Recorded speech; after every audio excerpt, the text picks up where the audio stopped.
안녕하십니까? 안녕하세요. 우리 지경리 교회는 우리 충청 앞에서 가장 아름다우신 사모님과 가장 부드러우시고 또 인자하신 목사님이 오셔서 우리 성도님들과 함께 아름다운 이 신앙의 공동체를 이끌어가고 계신다는 소문이 저 광연까지 나서 도대체 어떤 교회인가 너무나 궁금해서 제가 한 걸음에 이렇게 달려왔습니다. 와보니 우리 지경리교회 성도님들께서 이렇게 따뜻하고 참 부드럽게 맞이해 주시는 모습을 보고 마음에 큰 감동이 있습니다. 보통 이렇게 생소한 목회자가 올 때 이렇게 가볍게 인사를 나누는 정도거든요. 그런데 우리 지경리교회 성도님들께서 참 이렇게 손을 잡아주시고 또 얼굴에 미소를 띠면서 인사를 해주셔서 얼마나 감사한지 모르겠습니다. 제가 다 한 분 한 분 인사를 나누지 못한 점 너무나 죄송스럽게 생각하고 또 그러한 면에서 어떠한 선물을 드리면 처음에 우리의 만남이 더욱 특별할까 생각이 되다가 우리 지경리로 삼행시를 한번 지어봤습니다. 오늘 띄워주시면 제가 이렇게 일부러 지경 행복교회로 바뀌었습니다. 지경 행복교회. 지경 행복교회로 이름을 바꾸셨다는 말씀을 제가 분명히 들었음에도 기억하지 못하는 것을 부끄럽게 생각하고 맞아요. 괜찮아요. 지경. 다시 한번 내일 행시를 바꿔서 한번 지어보도록 하겠습니다. 바꾼 지 며칠 안 돼요. 며칠 안 돼요? 그러면 그냥 지경리로 한번 운을 띄워주시면 이왕 지어온 거 한번 보여드리기나 하겠습니다. 자, 지혜가 충만하신 하나님께서 경건한 당신의 백성들을 부르시나니 이곳에 모여 예배드리는 지경리교회 성도들이 응답하였네. 축하드립니다. 설교가 다 끝난 것 같네요. 우리 담임 목사님께서 지경리교회 성도님들 사경에 어떠한 추억이 있으시냐고 물으시는 질문을 제가 들었습니다. 한 장로님께서 눈이 많이 왔는데 그 눈을 헤치고 이 말씀을 듣기 위해 교회에 모이셨다는 답변을 듣고 제 마음에 큰 감동이 있었습니다. 특별히 더 우리 지경리교회의 사경회가 참 소중한 이유는 저희 교회도 그렇지만 요즘 이 사경회 자체를 길게 하지 않습니다. 보통 언제 하나요? 네, 보통 금요일 저녁에 하고 깜짝 놀라시는데요. 예, 금요일 저녁에 하고 안식일 예배드리고 마쳐요. 고개를 갸웃하시죠. 그러면은 말씀에 은혜가 있을까요, 없을까요? 있어요, 그래도 말씀의 은혜는 있습니다. 그러나 더 큰 충만한 은혜를 나누기에 시간이 참으로 부족해요. 먹다가 말죠. 그렇죠. 먹는 것도 아니에요. 이렇게 국 한 술 떠보고 간이 짜네 하고 끝나는 거예요. 제가 지금까지 이 목회의 짧은 목회 시간이었지만 경험해본 가장 긴 전도회는 며칠이었을까요? 무려 21일이에요. 3주. 저 엘살바도르라는 나라에서 3주간 전도회를 합니다. 외국이라고 그렇게 전도회 오래 하는 게 쉬운 일이 아닙니다. 모든 성도님들이 저녁을 준비해 주시고 생업이 한국도 바쁘지만 참 생업이 바쁘지 않은 나라는 없어요. 그러나 그 모든 바쁜 일상을 뒤로 하고 오직 말씀을 위해서 모여요. 저녁이 되면 이 양철 지붕 위로 비가 내립니다. 따다다다다다닥 소리가 나요. 그러면 그 빗소리를 뚫고 말씀을 전해야 되기 때문에 제가 얼마나 큰 소리로 말씀을 전해야 되는지 모릅니다. 목소리 좋으시네요. 원래 목사님 목소리가 크고 좋네요. 이 세상의 목사님 중에 목소리 안 큰 목사님은 한 분도 안 계세요. 목소리가 안 큰 목사님은 성도님들께서 집에 초청하셔서 밥을 덜 주셔서 그렇습니다. 밥을 많이 주시면 목소리가 크게 나와요. 저는 그 전도회를 겪으면서 야, 참 대단하다. 말씀을 향한 사랑과 그 열정이 대단하다. 참 변변치 않은 하나님의 이 종이 와서 함께 나누는 그 말씀을 듣기 위해 3주간 이렇게 모이는 것이 얼마나 참 하나님의 그 은혜가 경험되어지는지 몰랐습니다. 그런데 그 전도회를 하고 15년 정도가 지났어요. 그리고 화요일부터 사경회를 하는 교회를 제가 처음 다시 목격하게 됐어요. 대단한 일 아닙니까? 이것은 우리 성도님들에게는 매년 있는 어떤 사경회일지는 모르지만 저에게 있어서는 15년 만에 만난 하나님의 말씀을 진지하고 정말 사랑하는 그런 분들과의 재회예요. 제가 굉장히 소중하고 이 집회를 특별하게 생각하고 있습니다. 그러니 얼마나 기도하며 말씀을 준비했겠습니까? 그러니 이 자리에 참석하신 우리 성도님들께서는 그와 같은 정말 간절한 심령으로 이 자리에 나와주시기를 부탁을 드립니다. 먼저 이게 제가 자기소개를 그래도 하고 이 말씀을 시작해야 될 것 같아서 제 소개를 간단히 드리고자 합니다. 제 이름은 무엇일까요? 한 번 들으면 절대로 잊어버릴 수가 없는 이름입니다. 이름이 뭐예요? 필승! 얼마나 참 제가 이름으로 곤욕을 많이 치렀는지 모릅니다. 군대 가서 다 제 이름을 불러요. 자다가도 번쩍번쩍. 길 이름도 필승로예요. 필승로 1, 필승로 2, 필승로 3, 4까지 있어요.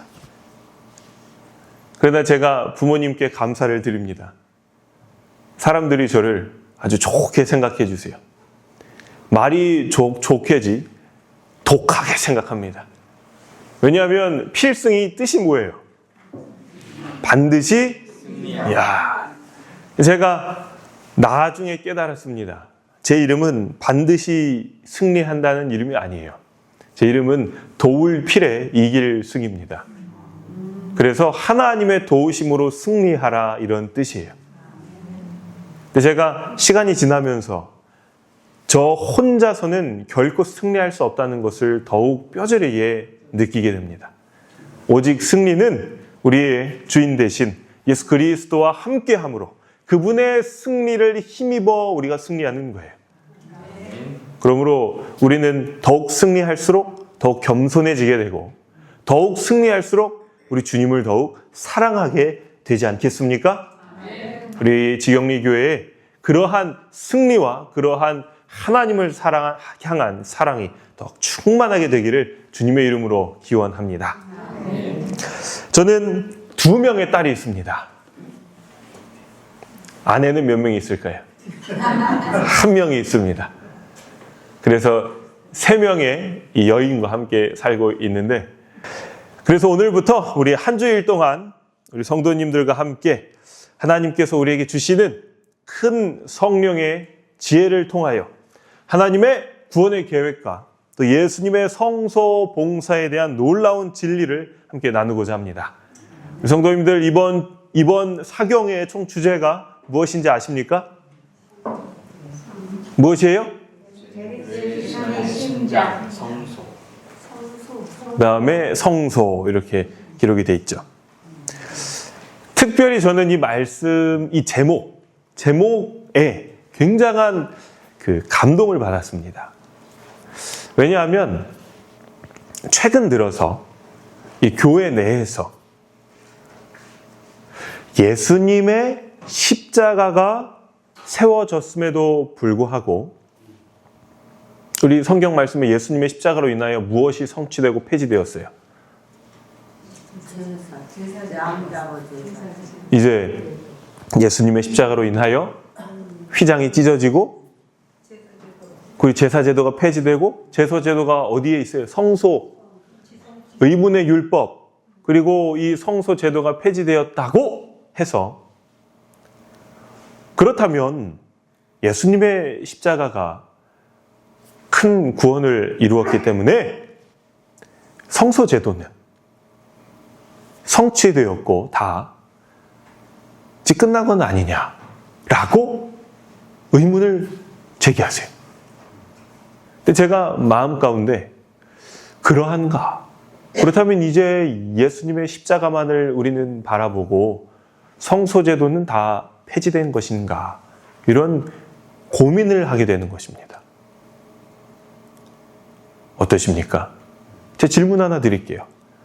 여러분, 예수님의 이 십자가 봉사는 성소제도에서 어린 양의 번제의 예표가 돼 있어요.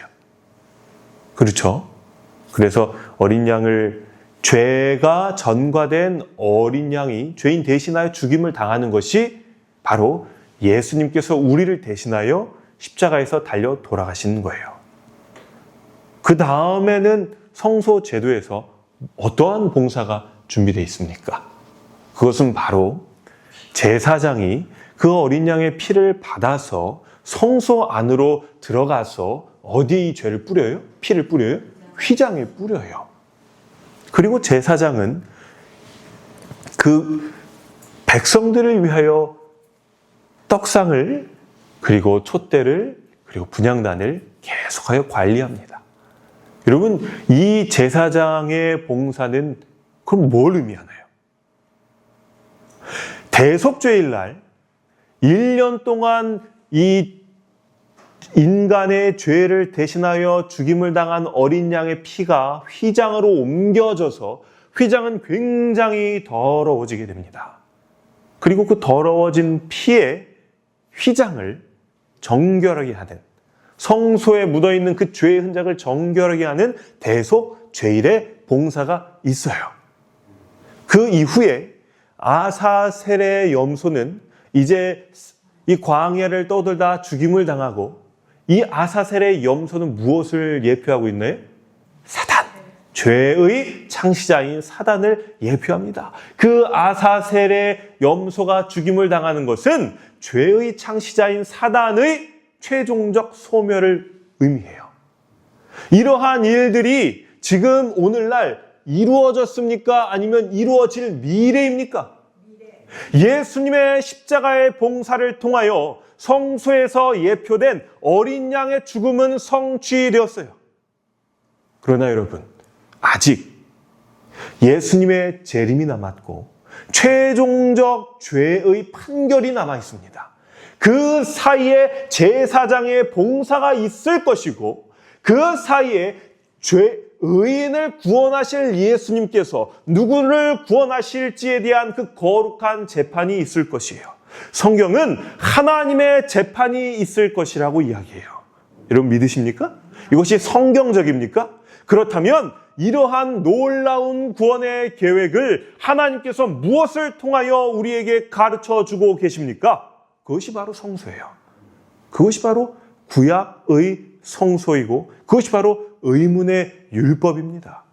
이것이 예수 그리스도의 십자가로 인하여 폐지되었다고 우리가 이야기할 수 있지만 그것은 십자가를 예표하는 어린 양 제사가 성취되었다는 것이지 아직 하나님께서 우리에게 알려주신 놀라운 구원의 청사진 중에 우리가 여전히 연구하고 주목해야 될 부분이 있어요.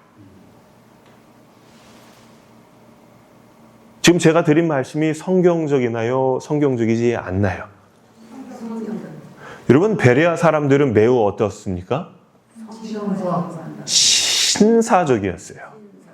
그래서 그들이 바울에게 전도를 듣고 집에 가서 뭐 합니까? 그것이 그러한가 하여 다시 말씀을 묵상하는 거예요. 집에 가서 오늘 전필승 목사가 한 설교가 과연 그러한가 하여 따져보실 분 계십니까? 여러분 따져보셔야 돼요. 제가 이것을 질문드리기 전에 한 가지 여쭤보고 싶은 것이 있습니다. 여러분 이번 사경의 교재를 갖고 계신 분 손 들어보세요. 손 내려보세요. 담임 목사님께서 모든 성도님들의 이 인원수에 맞춰서 사경의 교재를 준비하셨을 거예요. 맞습니까? 한 집에 하나요? 여러분 쪼잔하게 한 집에 하나가 뭡니까? 사경의 교재는 한 명당 2권씩 갖고 계셔야 돼요. 한 집에 하나가 아니라 한 명당 2권이에요. 그래서 밑줄 치고 연구하는 용 하나, 그리고 여분으로 새 책 하나,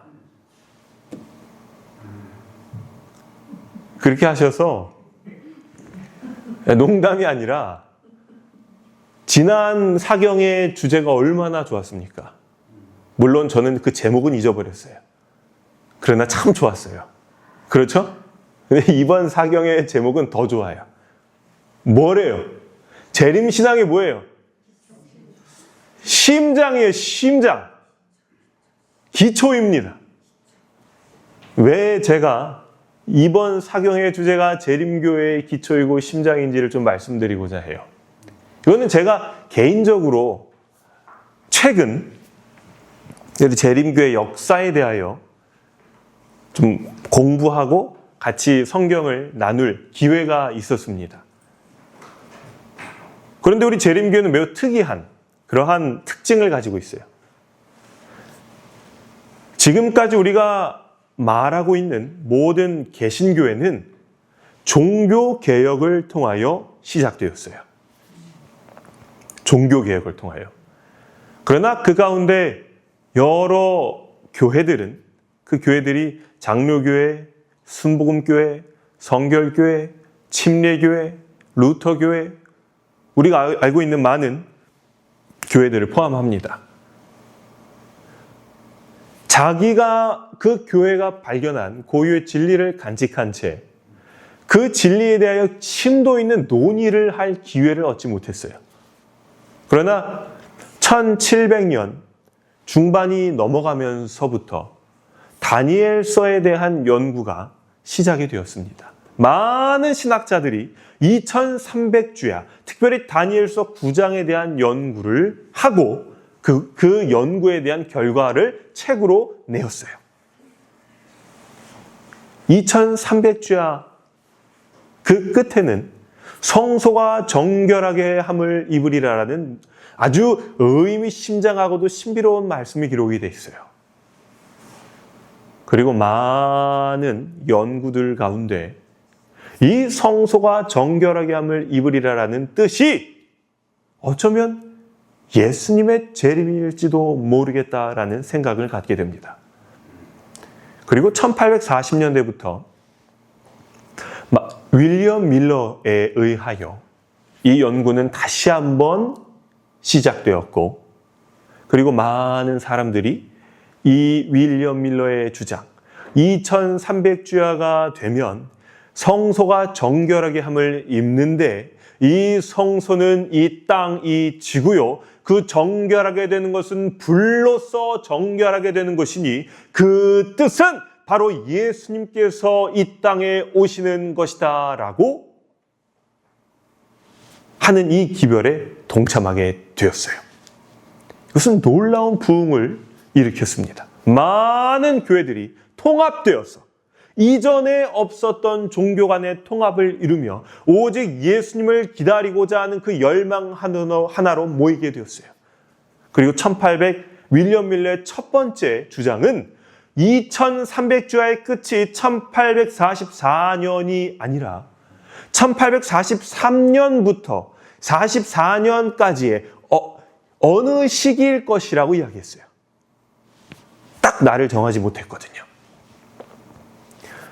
그러나 1843년 3월부터 1844년 3월 그 사이의 어느 시기라고 생각을 했어요. 그러나 시간이 되어도 예수님이 오시지 않았고, 그럼에도 불구하고 1844년 내에 예수님께서 2300주의 끝을 내시고 성소를 정결하게 하시기 위하여 오실 거라는 희망을 가진 재림 신자들이 여전히 모여서 예수님을 기다리는 집회를 하게 되었습니다. 그러던 와중에 7월이 되었어요. 한 사람이 이 예수님의 재림에 관련하여 대속죄일에 대한 깊은 연구를 하게 되었고, 예수님의 재림을 상징하는 것은 가을 절기인 대속죄일이요, 봄 절기인 여러 절기들은 예수님의 초림을 상징하신 것이기 때문에 유대력으로 이 봄에 해당하는 그 절기에는 예수님이 오시지 않으실 것이고, 아마도 대속죄일이 끝나는 그날, 대속죄일 그날에 예수님께서 실제적으로 오시지 않을까? 지상 성소의 그 절기가 예수님이 오시는 것을 예표했나요? 지상 성소의 그 절기가 예수님이 언제 돌아가셨어요? 6월절. 예수님이 6월절 날 돌아가셨나요? 그 시간이 그 6월절의 시간과 양 잡는 시간과 일치하나요? 다니엘서에 예수님이 침례받는 그 시기가 정해져 있나요? 7일에와 62일에가 정해져 있고, 그 이후에 한 일의 절반에 기름 부음 받을 메시아가 기름 부음을 받는다고 정해져 있나요? 안 정해져 있나요? 정해져 있어요. 그리고 남은 한 일의 절반에 기름 부음 받은 자가 어떻게 된다 그랬어요? 끊어진다 그랬어요. 그럼 예수님의 기름 부음 받으심과 그리고 예수님의 죽으심이 성경에 예언이 돼 있나요? 안 돼 있나요? 여러분, 이러한 구약의 예언들의 그 정확도는 굉장히 놀라운 것이에요. 특별히 놀라운 것은 예수님께서 실제로 십자가에 달려 돌아가시는 그 시각, 이것이 6월절을 양잡는 시각이에요. 이건 놀라운 예표 아닙니까? 이러한 전반적인 예수님의 십자가의 희생에 비추어 봤을 때, 예언의 정확도, 표상의 정확도에 비추어 봤을 때, 아마도 예수님이 오시는 그날은 성소의 정결을 예표하는 대속죄일 그날일 것이다 라고 해석하여서 그 7월, 예수님은 1843년 3월부터 1844년 3월까지 어느 기간이 아니라 1844년 10월 22일 유대력으로 대속죄일 그날에 성소를 정결하게 하시기 위해 오실 것이다라는 기별이 선포되었어요. 많은 사람들이 이 말씀을 성령의 음성으로 받아들이고 환호했어요. 윌리엄 밀러는 처음에 이 말씀을 받아들이지 않았습니다. 그러나 나중에 받아들였어요. 왜일까요? 그 역사하시는 성령의 능력을 보고 이것은 하나님의 역사가 아니면 있을 수 없는 부흥이다라고 생각해서 받아들였어요. 그리고 1844년 10월 22일 그 날까지 열렬하게 복음을 전했고, 이것이 7월 대부흥운동이에요. 이것은 1차 재림운동에 비하여 더욱 거센 재림운동이었어요. 이 재림운동이 더욱 커지자 많은 교회들은 이제 재림운동에 참여하는 교인들을 쫓아내었어요. 그 전에는 윌리엄 밀러가 그 교회에 가서 부흥운동을 했기 때문에 윌리엄 밀러의 재림운동이 그 교회의 부흥과 직접적으로 연관이 있었어요. 그런데 1844년 10월 22일이란 날을 정해놓고 재림운동이 퍼지게 되자 사람들은 교회와 무관하게 집회를 개최하기 시작했어요. 교회가 아니라 자체적인 재림 부흥운동을 말이죠. 그래서 교회들은 자기의 성도가 그 교회에 그 집회에 참여하는 것을 금지하기 시작했어요. 그래서 이 당시에 재림운동을 참여하는 성도들을 가로막는 교회들을 바벨론으로 정의하고 바벨론에서 나오라 라는 기별이 전파되게 됩니다. 이것을 둘째 천사의 기별로 당시 재림운동의 이 주축들은 이해하고 전했어요. 그리고 1844년이 되었어요. 이 10월 22일 예수님이 오시지 않았어요. 수많은 사람들이 실망하고 떠났습니다. 이 실망에 대하여 어떠한 이들은 단지 성경은 잘못된 책이다. 예수님의 예언은 잘못되었다라고 생각하며 이제 신앙을 떠난 자들도 있었어요. 그러나 그 중에 어떠한 사람들은 아니야. 성경은 옳아. 이것은 하나님의 말씀이야. 그러나 내가 어디에서 잘못 이해했을까라는 깊은 고민을 가지고 서로를 격려하며 서로를 위로했어요. 그때 한 사람이 옥수수밭인가요? 밀밭인가요? 수수밭으로 알고. 수수밭인가요? 우리 수수밭으로 알고 있는데. 예수님의 재림이 이루어지지 않자 같은 신앙을 가진 재림 성도들을 격려하고 용기를 주기 위하여 길을 가다가 계시를 보고 예수님께서 하늘 성소로 들어가시는 장면을 보게 됩니다. 우리 목사님께서 그분의 이름을 말씀해 주셨어요. 하이람 에디슨이에요. 여러분, 저는 제 이름과 그리고 제 두 딸의 이름과 제 아내의 이름을 외우는 것만으로도 제 머리를 다 썼습니다. 사람 이름을 외우는 걸 제일 어려워해요. 그러나 제가 결코 잊지 않겠습니다. 우리 교회 이름은 지경 행복 교회. 이건 잊지 않도록 하겠습니다. 자, 그런데 이 때를 시작으로 하여 2년 그리고 3년간에 예수님께서 정말로 하늘 성소에서 봉사하시는가에 대한 연구가 계속되어져요. 여러분, 우리 재림교회는 어떻게 우연으로 하늘 성소 교리를 발견한 것이 아니에요. 아주 절실한 이유가 있었습니다. 왜 예수님께서 1844년 10월 22일 이 성소를 정결하게 하시기 위하여 오지 않으셨는가에 대한 분명한 성경적 해답이 필요했어요. 왜냐하면 다니엘 9장 23절로 27절에 기록되어 있는 그 2300주의 예언은 맞아요? 틀려요? 맞아요. 죄송합니다. 다니엘서 9장이 아니라 다니엘서 8장 14절이죠. 그 기간의 해석은 분명해요. 그 시작점이 분명하고 그 예언의 성취가 분명하게 다 맞아요. 끝에만 안 맞을 수가 없어요. 그렇다면 왜 예수님은 오지 않으셨는가? 예수님이 그 성소를 정결하게 하시기 위하여 그 성경에 주셨던 그 예언은 예수님의 재림을 의미하는 것이 아니라 무엇을 의미해요? 다른 것을 의미한다는 것을 성경적으로 분명히 발견했어요. 그리고 그 주제가 오늘 우리의 사경회의 주제예요. 무엇을 성경에서 발견했으며 예수님이 무엇을 하고 계시는지, 그것이 우리에게 어떠한 의미가 있는지, 과연 예수님께서 실제로 우리를 구원하기 위하여 그날 오지 않으셨다 할지라도 성경에서 발견한 예수님의 하늘 성소의 그 봉사가 우리에게 소망과 위로가 되는지에 대한 분명한 해답이 필요한 거예요. 그리고 우리가 이 한 주간을 통하여 그 주제를 살펴보고자 합니다.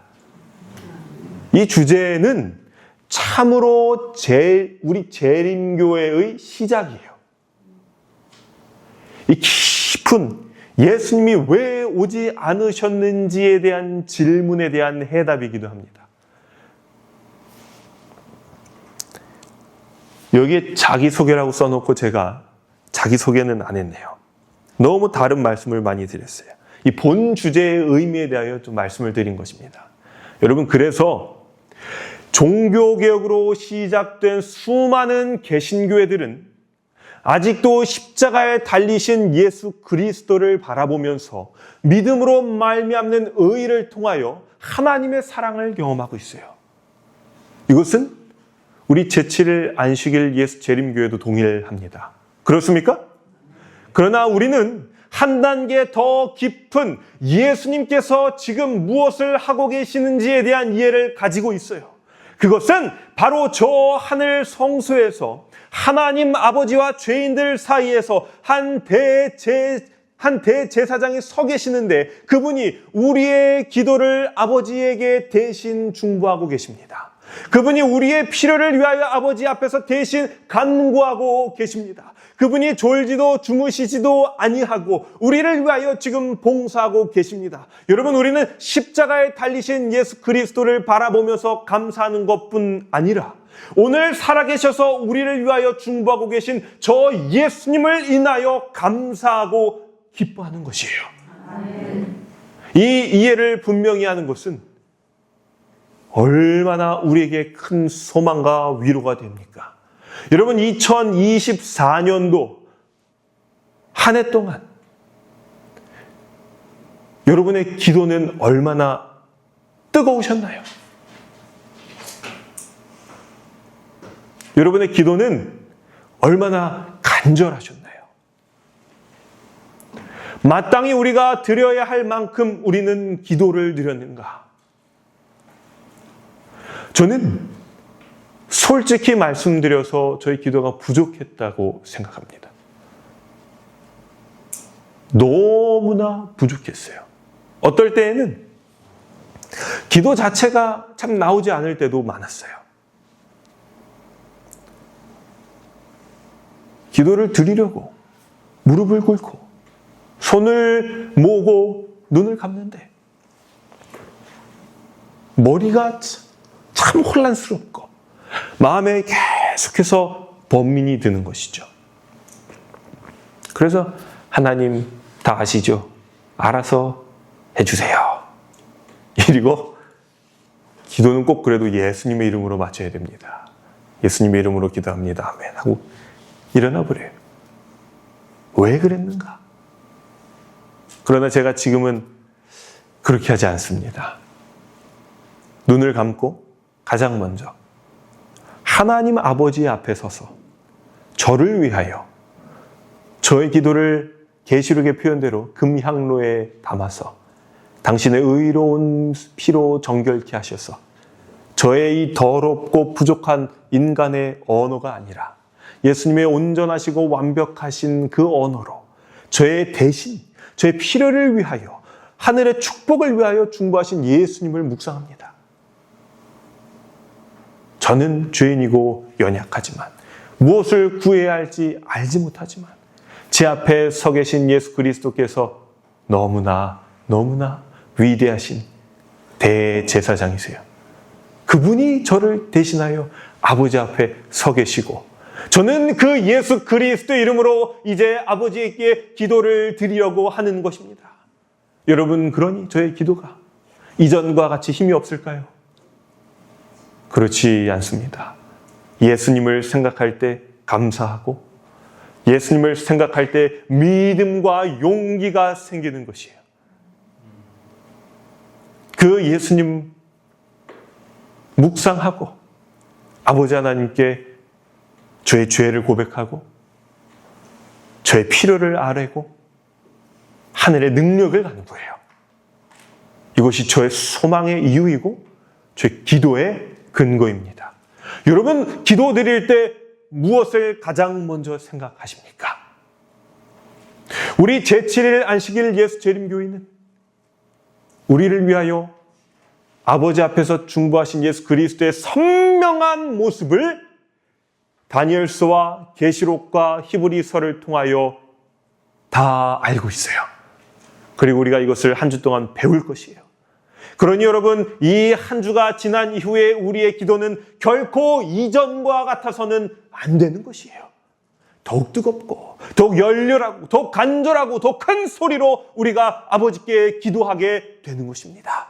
아멘. 감사하십니까? 아멘. 이제 겨우 시작했는데 끝날 시간이 되었습니다. 제가 목사님께 몇 분을 말씀을 드려야 되나요? 했더니 35분을 말씀해 주셨어요. 더 해도 돼요? 더 해도 돼요? 저는 하라 그러면 오늘 밤새서도 합니다. 감당하실 수 있겠습니까? 그러면 조금만 더 해보죠. 자, 본 사경의 교재는 총 6장으로 되어 있어요. 근데 저는 4, 5, 6장만 다루려고 합니다. 그것만 해도 시간이 조금 부족해요. 1장, 2장, 3장은 여러분이 아시는 내용이에요.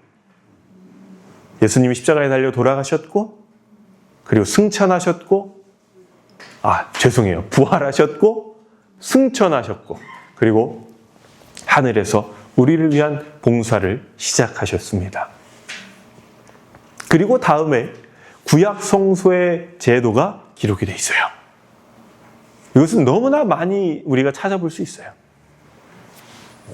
그리고 4장부터 이제 하늘 성소에서 봉사하시는 예수님의 모습이 등장합니다. 가장 핵심적인 성경은 다니엘서와 뭘까요?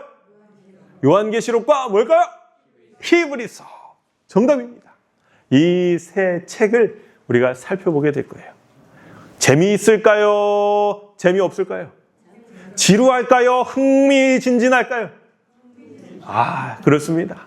우리가 꾸벅꾸벅 졸면서 들을 하등의 이유가 없어요. 가슴을 졸이며 설레이며 듣게 되실 거예요. 자, 그러면 오늘은 그 세 책의 큰 차이점만 보고 이제 내일 다시 만나도록 하겠습니다. 목사님 지금 저 화면이요. 네. 꺼졌다 켜졌다고 깜빡깜빡. 여러분, 이 화면에는 중요한 내용이 단 하나도 없어요. 이건 그냥 제목이고, 저는 이걸 보고 합니까? 안 보고 합니까? 저거 하나도 안 보셔도 돼요. 제 눈과 입술만 보시고 마음으로 성령이 주시는 음성에 아멘, 아멘 하시면서 같이 오시면 됩니다. 자, 성소에는 제사장의 큰 봉사가 두 개로 나뉘어져 있어요. 첫 번째는 매일 드리는 봉사요. 두 번째는 1년에 한 번 드리는 봉사예요. 자, 얼마나 똑똑한지 테스트를 해보도록 하겠습니다. 첫 번째 뭐예요? 며칠마다 한 번씩 드려요? 매일. 두 번째는 며칠마다 한 번씩 드려요? 1년에 한 번, 365일에 한 번 드리는 제사장의 봉사가 있어요. 거기에서 매일 드려지는 봉사를 우리는 히브리어로 타미드라고 합니다. 그리고 1년에 한 번 드려지는 봉사를 우리 이 레위기의 용어를 빌어서 무슨 죄일이라 그래요? 대속 죄일이라고 합니다. 이때 구약의 성소 제도 속에서 봉사한 제사장은 아론 계통의 아들이어야 했어요. 그리고 이 아론 계통의 제사장을 통하여 구약의 성소에서 드려졌던 이 성소의 제도는 저 하늘 성소에서 아론의 계통이 아니라 히브리서의 표현으로 말하면 멜기세덱의 반차를 따른 거죠. 이거는 실제로 멜기세덱의 자손으로 예수님이 제사장의 계보를 이은 것이 아니라 아론과 전혀 다른, 그보다 훨씬 우위에 있는 그러한 제사장의 신분으로 우리를 위한 대제사장으로서 하늘 성소에서 봉사하시고 계시다는 뜻이에요. 그러나 매우 놀랍게도 이 성경에서 기록된 구약 성소의 이 모든 내용은 실제로 예수님께서 드리고 계신 저 하늘 성소의 봉사를 아주 정확하게 예표하고 있어요. 이 싱크로율이, 이 일치율이 상당히 높다는 거예요.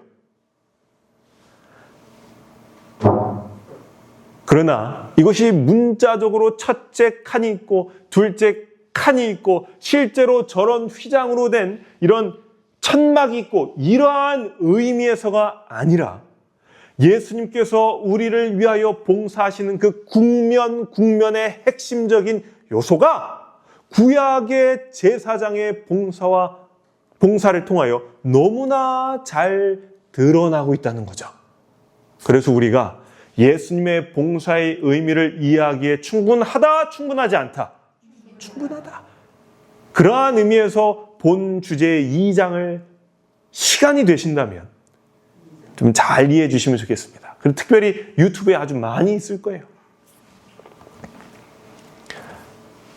그런데 특별히 말씀드렸다시피 이 내용은 다니엘과 계시록과 그리고 히브리서에 아주 집중되어서 있어요. 다니엘의 예언은 특별히 예수님의 하늘 성서 봉사의 시기에 대한 예언이 기록되어 있어요. 뭐에 대한 예언이요? 언제 이 예수님의 하늘 성서 봉사가 시작될 것인지에 대해 궁금하시다면 다니엘서를 깊이 있게 연구하시면 됩니다. 계시록에는 예수님의 이 하늘 성서 봉사의 여러 이미지에 대하여 기록이 되어 있어요. 그래서 눈을 감고 예수님을 상상하고 싶으시다면 계시록의 장면들을 바라보시면 돼요. 히브리서에는 이 예수님의 제사장의 봉사가 얼마나 특별하고 그분의 제사장의 봉사가 얼마나 위대한지에 대하여 기록하고 있어요. 그래서 예수님의 봉사에 대하여 더욱더 정확하게 이해하고 싶으시다면 이 히브리서를 보시면 돼요. 그래서 우리가 이 세 책을 균형지게 바라봄으로써 일단 내일 하늘 성소 봉사의 계시 장면을 살펴보도록 하겠습니다. 기대가 되십니까? 그렇다면 오늘 밤 하나님께서 우리들의 마음을 더욱 성령으로 충만케 해주셔서 이번 한 주일 우리 성도님들 귀한 저녁 시간을 내시고 이 사경회에 참석하시는 거예요. 여러분, 저는 정말로 하나님께서 이 한 주간 우리 성도님들의 심령과 함께하여 주셔서 세상의 여러 근심과 걱정과 번민으로부터 여러분을 지켜주시고 하늘의 말씀으로 우리를 인쳐주시기를 기도하기 원합니다. 성도님들께서도 함께 기도해 주시고 정말 특별하고 뜨거운 성령의 부흥의 경험이 우리와 함께하 되기를 이 시간 함께 기도하기를 원합니다. 기도하겠습니다.